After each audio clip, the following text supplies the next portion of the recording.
All right, everybody, as promised, we're going to talk about everybody's favorite topic today, the age of consent, or more specifically, the age that someone should be able to consent to be getting married. This is in regards to the Sneako Moist Critical debate that I talked about in my last video, and we're going to go over Sneako's position and some of the arguments against it. Sneako's position is essentially that if somebody under 18 wants to marry somebody over 18, and the parents are involved, and they've all met and vetted the person, and they all agree and sign off on it, then he doesn't think it's a big deal. He doesn't see any problem with it. This is essentially my view as well, which I understand is going to upset some people, but hopefully you'll stick around and listen to what I have to say to at least consider some different perspectives. The point of this video is not to convince you to sign off on child marriage, quote unquote. The point is to get you to take a look at your arguments that you make to be against it and see if those arguments actually hold up to scrutiny. I'm also going to present you some better arguments you can use to be against child marriage. So stick around and listen, okay? You might learn something. In order to argue the case, I'm going to go over several portions of a video made by Turkey Tom on his Tom Dark channel titled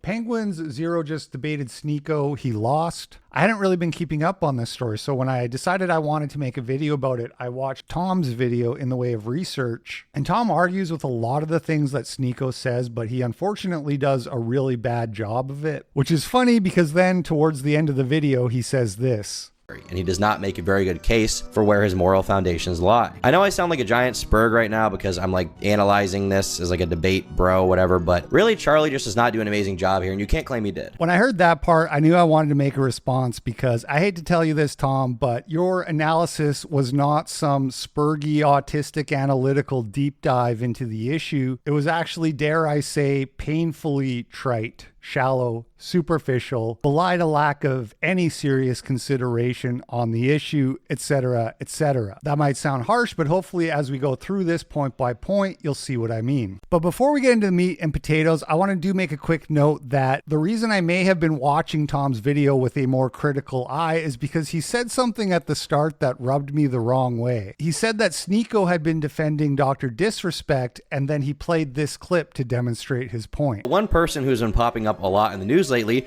has been Sneako, as he was defending Dr. Disrespect. Pokimane, your audience is just jerking off watching you, and everybody knows that. And you know it. Look at her. She's looking down saying, stop that. Look at that cringe. She's cringing at her simp fans jerking off on the stream all day, and she's aware of it.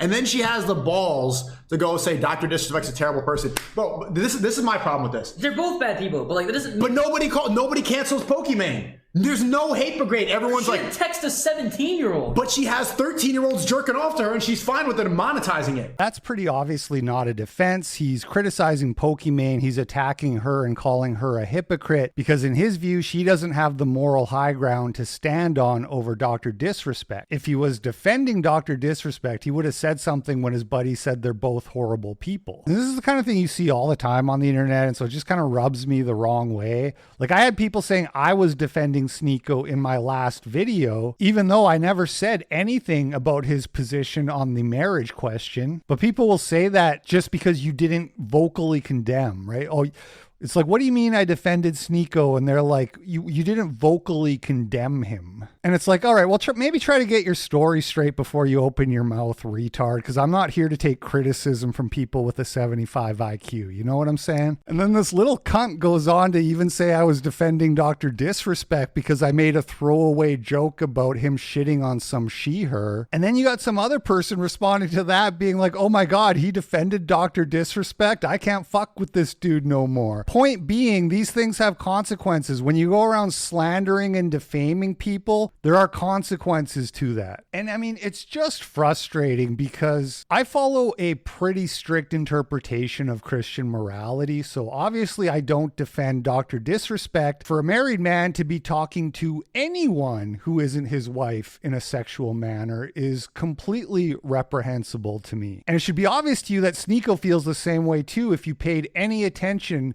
to how his moral framework functions. But I'm supposed to sit here and listen to like coon brain gooners who probably jerk their pudgy little chickens to Asian porn every night and wish they knew the touch of a woman telling me that I'm weird. Methinks the lady doth protest too much. Methinks on some level it must make you feel a little insecure to know that there are people out there who actually live their lives in moral ways and aren't disgusting degenerate perverts like you are. But I digress. Let's move on. Sneeko then responds by saying that the age of consent in most states is not 18, which is true. About 30 states in the United States have the age of consent set to 16 years old. Charlie then says, well, yeah, but that mostly applies to Romeo and Juliet laws. Like a 19-year-old dating a 16-year-old is legally not considered bad because obviously they're relatively close in age. And we can recognize that there are exceptions where somebody may be breaking the law, but it's not like a feel like act, right? All right, this is really neither here nor there, and I'm not sure if Moist Critical even said this in the debate, but that's not how Romeo and Juliet laws work. The age of consent in a state is 16, then it is legal for a 55-year-old dude to fuck a 16-year-old in that state, okay? There are some exceptions. You can't be the person's high school teacher, for example. You can't be a police officer, but outside of these situations where there's a power imbalance, it's totally legal. Romeo and Juliet laws refer to people who are below the age of consent. So for example, if a 16-year-old has sex with a 14-year-old, that's the kind of thing that would fall under Romeo and Juliet laws in certain places. I like to have intellectual conversations. I like to be with women that are around my same age.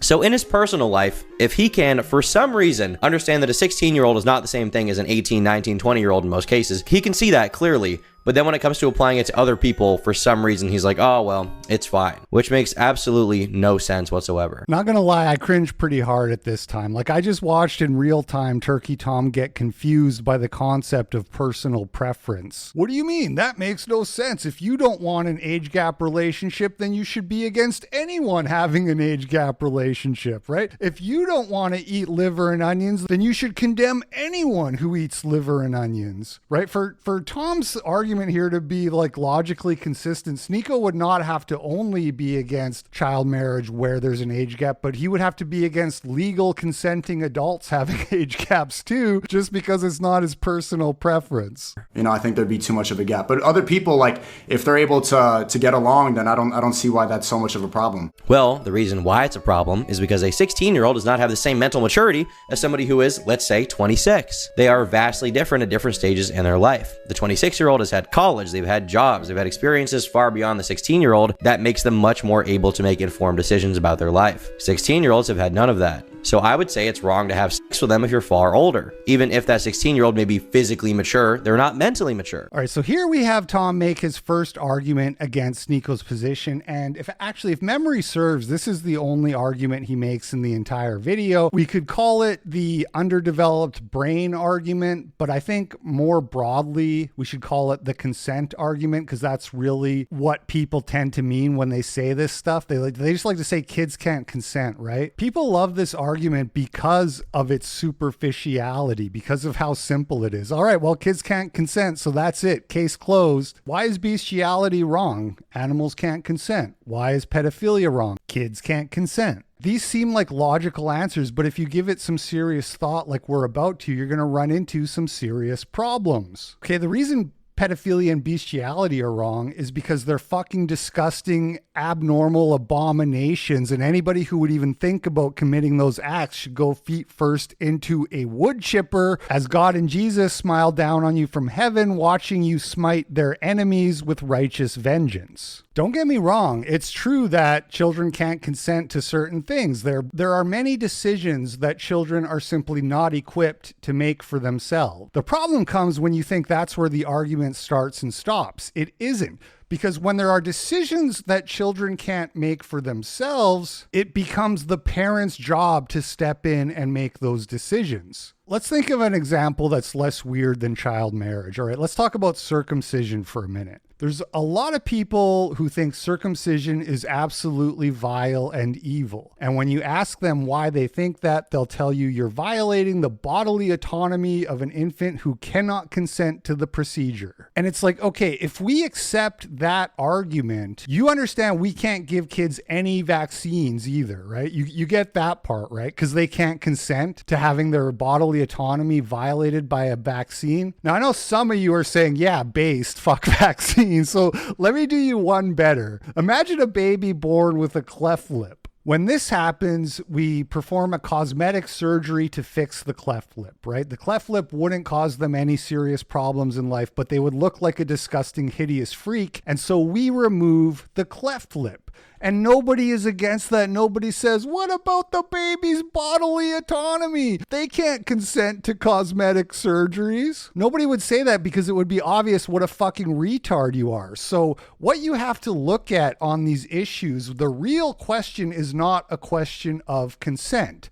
The real question is a question of what is in the child's best interests. If you look at common law and the way common law talks about children, you're going to see that phrase best interests over and over again. Who decides what is in a child's best interests? That's the parents. So if you want to make a strong and compelling argument against child marriage, quote unquote, I'm saying child marriage, it's a very loaded term. For the sake of the context of this video, when I say that, let's just assume I'm talking about a 16-year-old girl marrying like a 24-year-old guy, okay? Let's just assume for the sake of argument that we're all against the more extreme examples and let's focus on the gray area, right? So if you want to make a compelling argument against child marriage, you need to show how it is not in a child's best interests to be married at a young age. I'm sure you're capable of doing that, but it's a lot harder. It's a lot more nuanced. You have to get down into the weeds and be prepared to defend the claims you're making when it's so much easier to just say, well, kids can't consent. Case closed. For what it's worth, this is a mistake that I see people on both sides of the aisle regularly making. There's at least one staunch Christian conservative in the comment section of my last video right now saying that you have to be against child marriage because otherwise you have to condone children transitioning. If the kid can consent to one thing, they can consent to the other. But as I've just explained, this is wrong. You're approaching it from the wrong angle. It is never going to be in a child's best interest to turn themselves into some kind of Frankenstein freak show by messing with their hormones and sterilizing them with puberty blockers. Now, I know I've been rambling for a while, but there's another point I need to make in regards to Turkey Tom's argument about underdeveloped brains. This is an argument that can cut both ways. Do you not realize? Let's examine two different scenarios. In one scenario, a 24-year-old guy marries a 16-year-old girl. He's vetted by her parents. They all consent. They all agree to it. And they get married. In this scenario, the man is older, he's wiser, he's more experienced, his brain is more developed, and so he's able to guide the household, be the head of the family, make the important decisions, etc. In another scenario, you have two 16-year-olds dating and having sex with each other. Which of these scenarios do you think is more likely to produce unwanted offspring? In the married Christian household, they would probably consider a pregnancy to be a blessing. They would raise the child, they would love the child, and try to give that child the best life possible. In the other scenario, we're talking about two unmarried 16-year-olds. The child's probably going to get killed in this day and age, let's be honest. That child's never going to make it out the womb. But even if they do, they're likely to be given up for adoption and put into the foster care system, which some would consider an even crueler fate than abortion. Now, out of these two scenarios, which is the one that is supported by the people calling Sneeko a weirdo and a pedophile?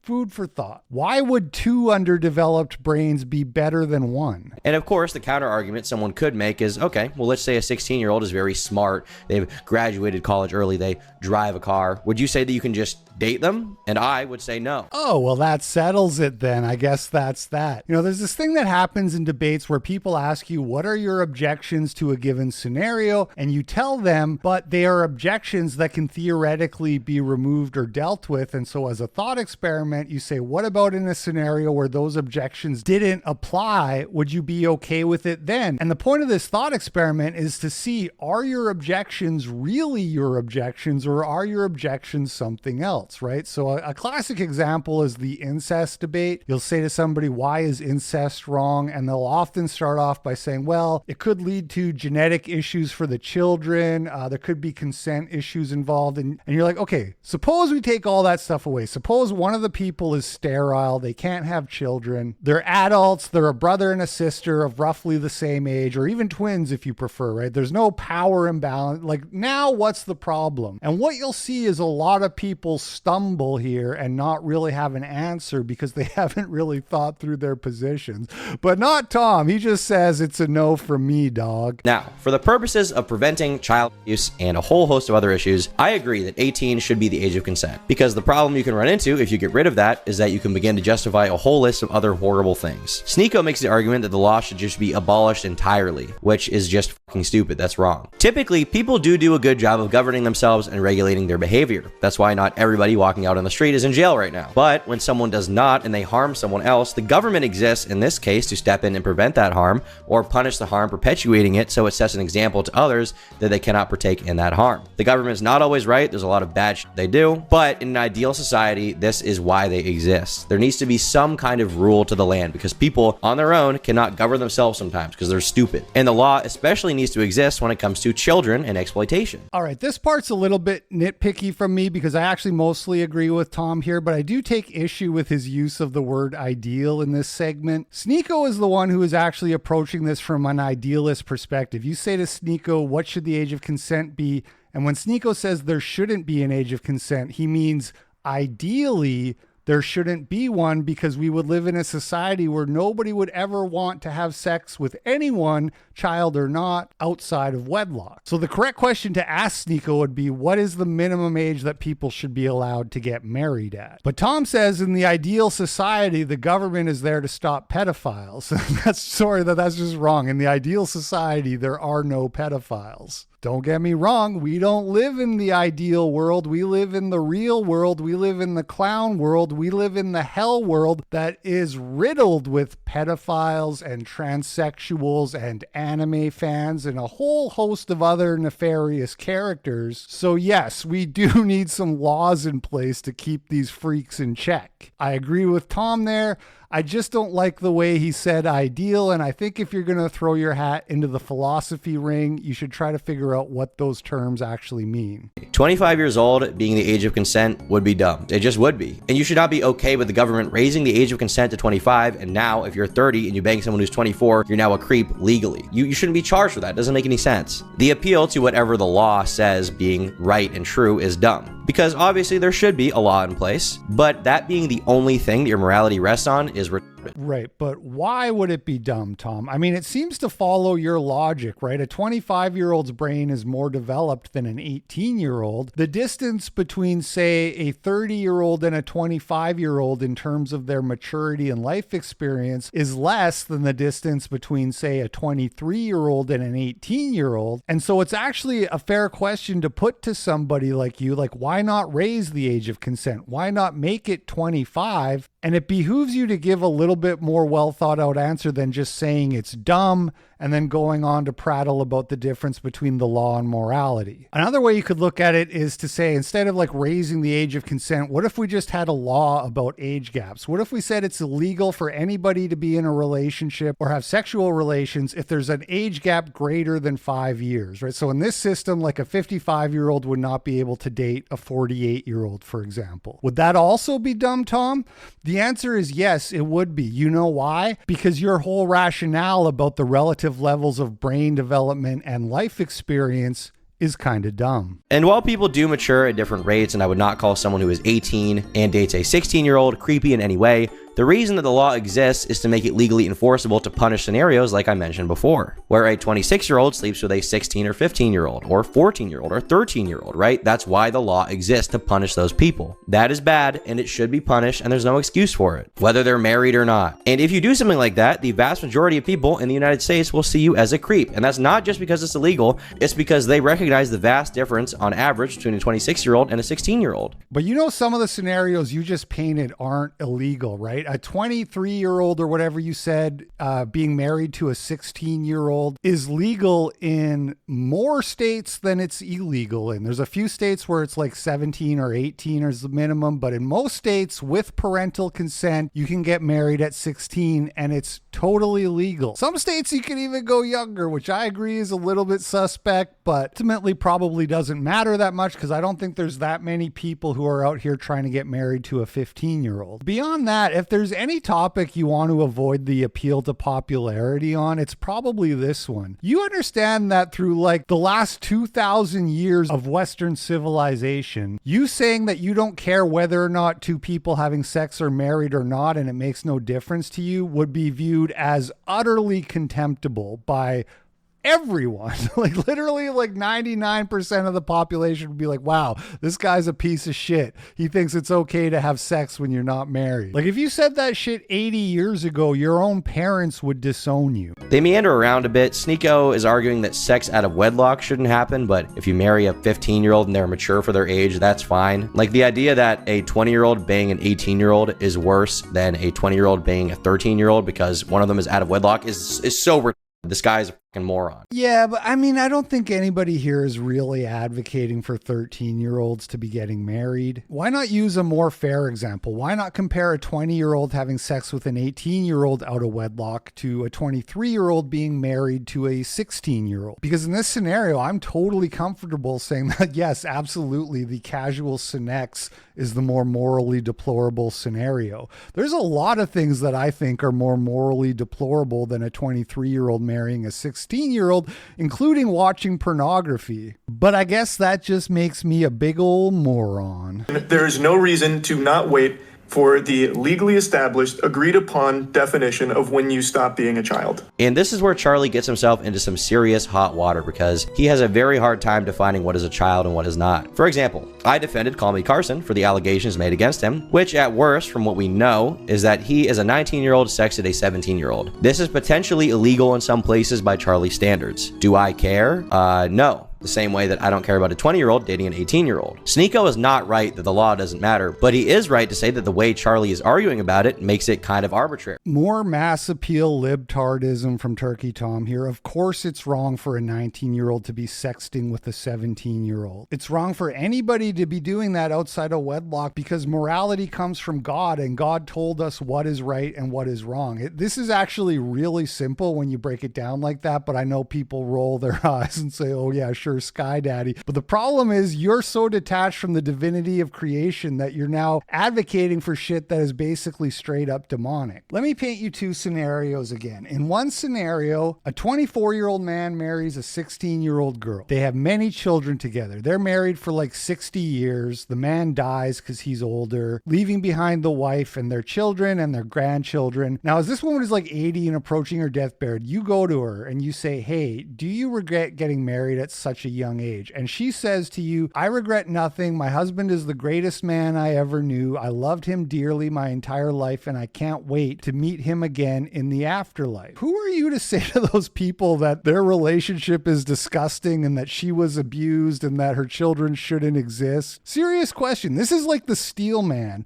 right? If you want to be against child marriage, then steel man it and tell me why it's wrong in a situation like that and why you should have the right to stop those people from living their lives that way. Meanwhile, another scenario, you got a 19-year-old sexting a 17-year-old. Now they hook up and have sex. Whoopsies, girl's pregnant. She's got to go get an abortion. Now she's depressed because she's racked by guilt from killing her own flesh and blood, turns to drugs and alcohol to soothe the pain, becomes promiscuous to pay for the drugs and alcohol, and by age 30 is just a completely blown out crack whore. This scenario plays out more often than people like Tom would like to admit. And they have the audacity to think that they're claiming the moral high ground by supporting the second scenario over the first one. And yes, I understand I'm crafting scenarios to make a point, and you could craft scenarios in the opposite direction where the marriage seems way worse than the casual relationship. I understand that. The question is, how do you determine which one is more likely to play out? Because when it comes to the topic of promiscuity, there's a plethora of science detailing the negative effects that this has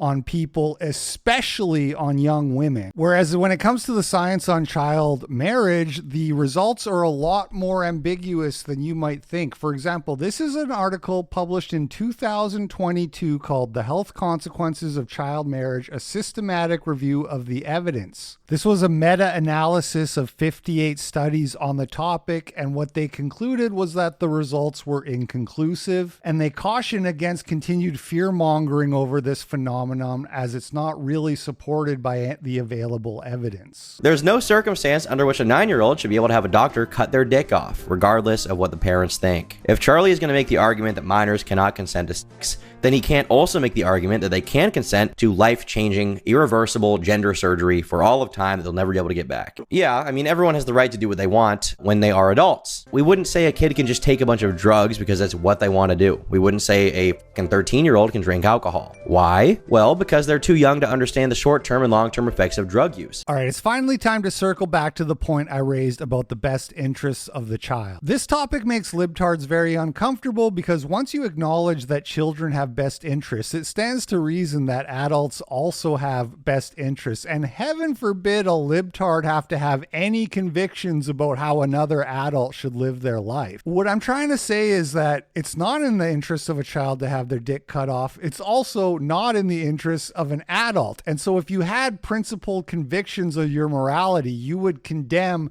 transgender ideology, gender ideology. You would condemn that whole movement as being wrong. But the problem for people like Turkey Tom and Moist Critical is that YouTube kind of mandates that you celebrate and support those people. So some people like Moist Critical end up just saying, you know what, go ahead, cut the kid's dick off. Whereas people like Turkey Tom say, well, at least wait till they're 18 to cut their dick off. You know, it's like that Family Guy's kid.